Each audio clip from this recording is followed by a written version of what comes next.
हमारी विजय निश्चित है और हम विजयी होकर दिखाएंगे।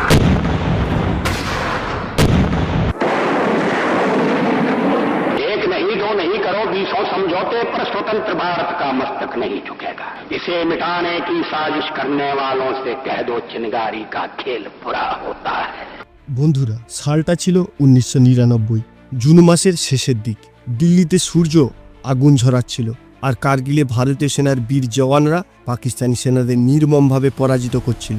লড়াই শুধু কার্গিলের মাটিতে নয়, কূটনৈতিক স্তরেও তীব্রভাবে চলছিল। যখন ভারতীয় সেনারা টাইগার হিলে তাদের অবস্থান শক্ত করছিল, তখন পাকিস্তানের প্রধানমন্ত্রী নওয়াজ শরীফ ওয়াশিংটনে হটলাইনে মিনতি করছিলেন কোনোভাবে তার সম্মান রক্ষা করার জন্য। যখন ভারতীয় গোলার আগুনে টাইগার হিলের আকাশ রক্তিম হয়ে উঠেছিল, নওয়াজ শরীফ তার ব্যাগ বেঁধে বিল ক্লিন্টনের পায়ের কাছে মিনতি করতে ওয়াশিংটন যাওয়ার প্রস্তুতি নিচ্ছিলেন। বন্ধুরা, কার্গিলে পাকিস্তানের অবস্থা কতটা খারাপ ছিল তা বোঝা যায় ভারতীয় সেনার হাতে ইন্টারসেপ্ট করা একটি পাকিস্তানি রেডিও মেসেজ থেকে। তাতে বলা হয়েছিল, ভারতীয় বায়ুসেনা আমাদের নাকের জলে চোখের জলে বানিয়ে দিয়েছে।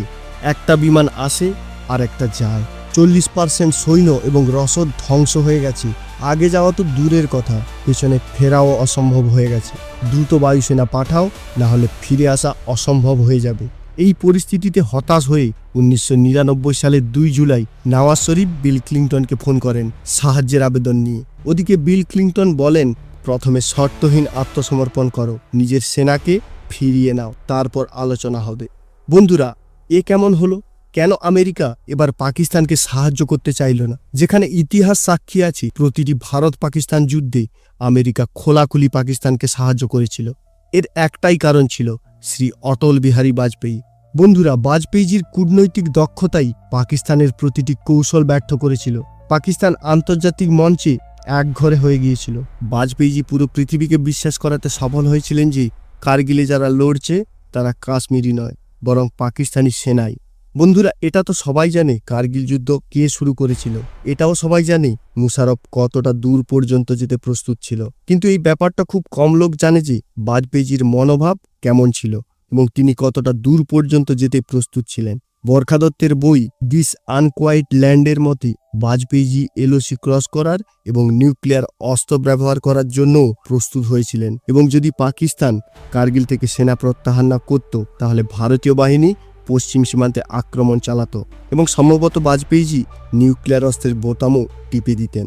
বাজপেয়ীজির মনোভাব সম্পর্কে স্পষ্ট ইঙ্গিত পাওয়া যায় ক্লিন্টনের সঙ্গে করা কথোপকথন এবং লেখা চিঠিগুলি থেকে।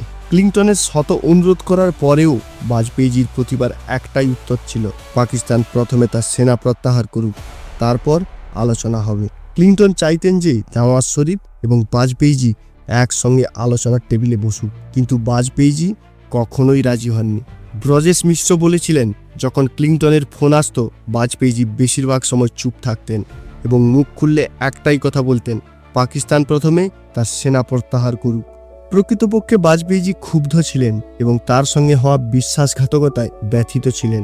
তিনি ব্যথিত ছিলেন তার দেশের সাথে হওয়া বিশ্বাসঘাতকতায় এবং ব্যক্তিগতভাবে তার সঙ্গে হওয়া বিশ্বাসঘাতকতায়।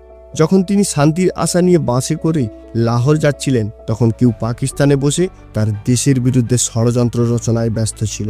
যখন তিনি শান্তিপূর্ণ ভবিষ্যতের আশা নিয়ে নওয়াজ শরীফকে জড়িয়ে ধরছিলেন, তখন সীমান্ত পেরিয়ে কেউ তার দেশের চৌকিগুলোর ওপর দখল করার পরিকল্পনা করছিল।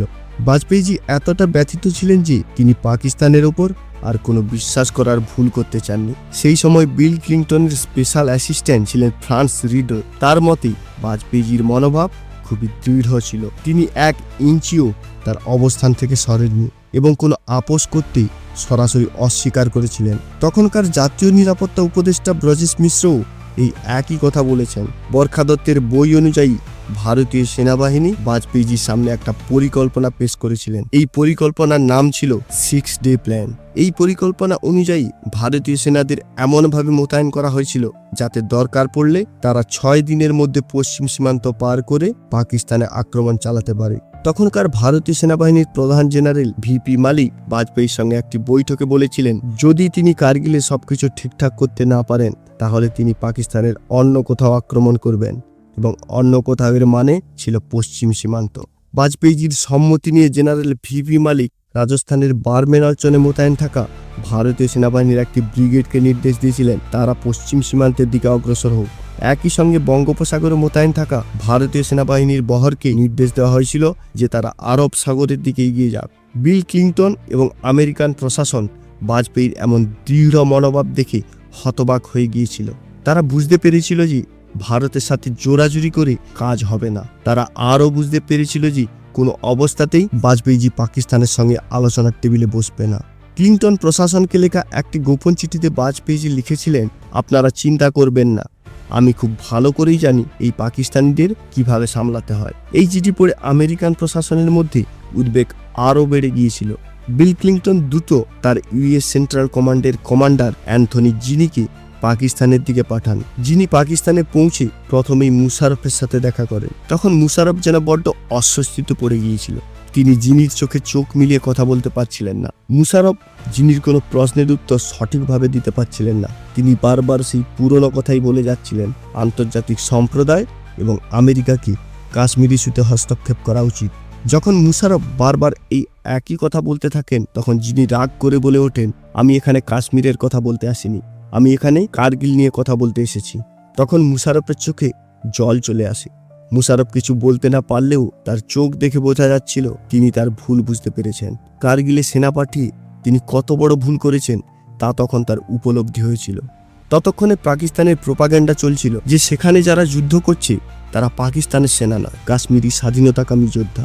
তবে জুলাই মাসের তৃতীয় সপ্তাহের মধ্যেই পাকিস্তানি সেনারা কার্গিল থেকে সরে যাওয়া শুরু করে।